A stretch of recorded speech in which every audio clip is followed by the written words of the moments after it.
এনিমির কাছ থেকে দৌড়ানি খেয়ে লঞ্চ প্যাড মেরে যখন এখানে কাবারে চলে আসতে মানে চাই দেখেছি কি এখানে এনিমি। তো আমি একটাকে ডাউন করে কিলটা ক্লিয়ারও করে দিই। এদিকে দেখতেছি আমার টিমমেট একটা মারা গেছে এবং ডাউন হয়ে পড়ে আসছে।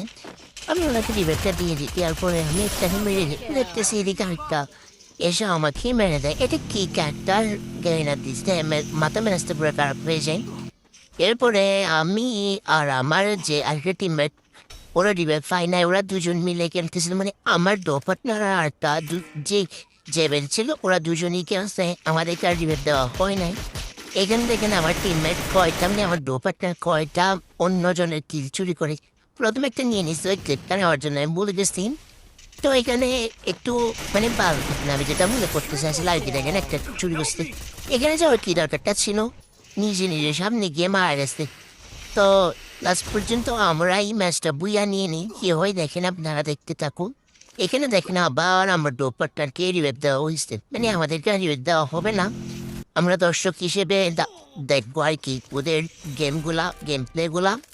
তো ওই একা এখন খেলবে কেমনে, মানে একটা অনেক ভালো গেম প্লে দিয়ে আমাদেরকে এই যে বুয়াটা উপহার দেয়। এখানে এখানে এমনি দুষ্টমি করে আমাদেরকে ইমোট দেখাচ্ছিল। এখানে 3 জন হয়ে গেছে কি এখন ও গেম প্লেটা। ও মায়া মাগো, ওর থেকে হ্যাকার হয়ে গেল মাগো, আমার মাগো এখন তো আমাদের আইডি ব্যান্ড হয়ে যাবে মাগো। পপ্পি ড্যামেজ একটু আনটেপ মেরে একটাকে মেরে দেয়, আরেকটাকে অনেকটা ড্যামেজ দিয়ে তো রেখে নিয়ে নেয়। শেষ পর্যন্ত আমাদের বুয়া সেরা।